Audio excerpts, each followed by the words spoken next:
समस्त 10 अनशनकारी साथी और तबीयत खराब होने की वजह से हॉस्पिटल गए हमारे साथी संजय जी नागर, जिन्होंने 45 प्लस एज होते हुए भी हौसला किया और अनशन पर बैठ गए।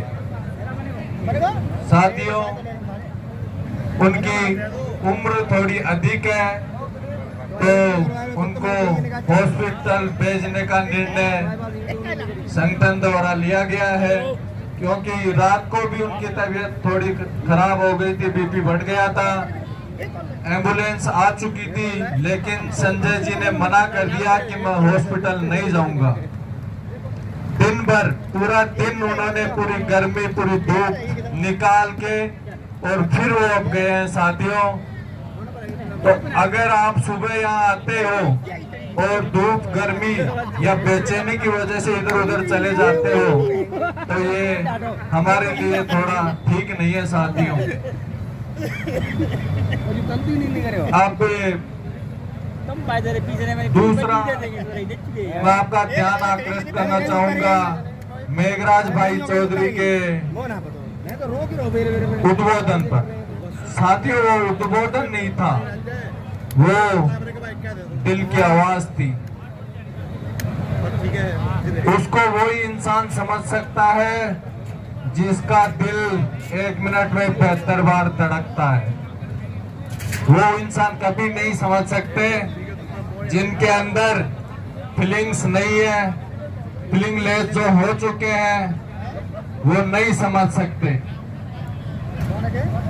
और बार बार मन से सुनने को मिलता है कि बाबू का जमीर मर गया, कोई कहता है बाबू नपुंसक हो गया, नामर्द हो गया।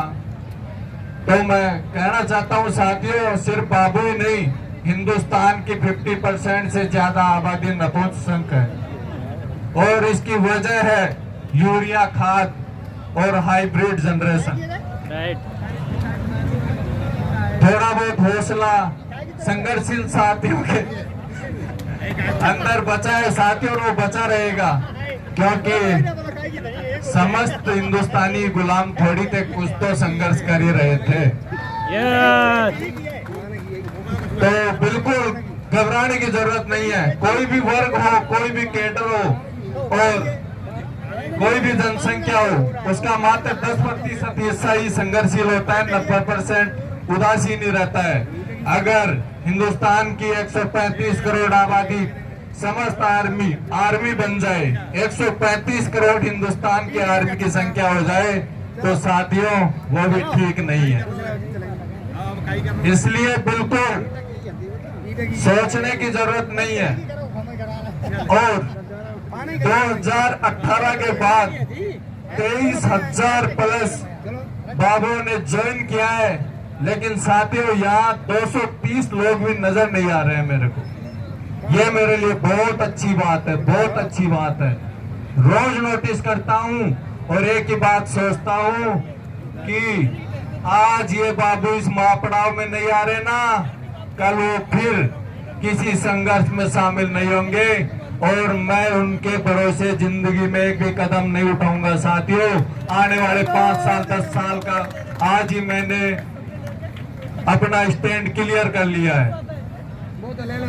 जानता हूँ साथियों, मैंने 603 साथी मेरे साथ लगे थे, हमने संघर्ष किया था, हम भी मात्र 100 बंदे ही थे और बातों को 2 साल का वक्त गुजर गया, 1 साल संघर्ष चला था।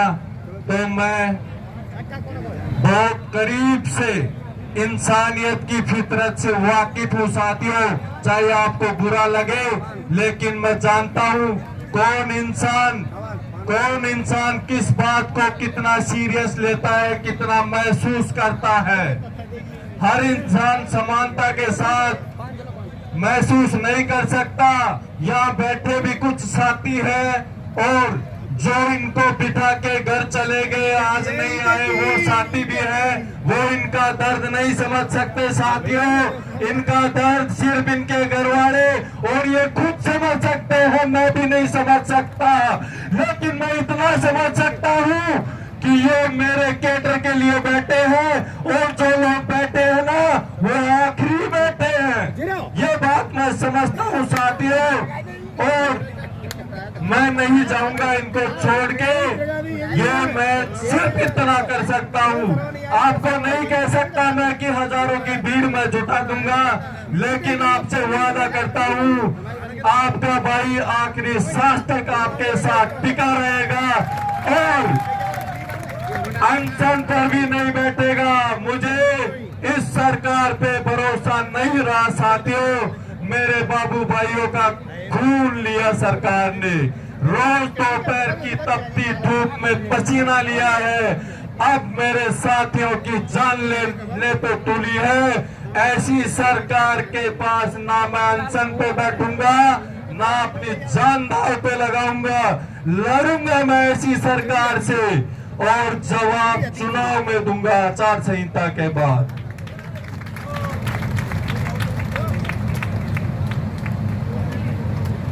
धन्यवाद साथियों।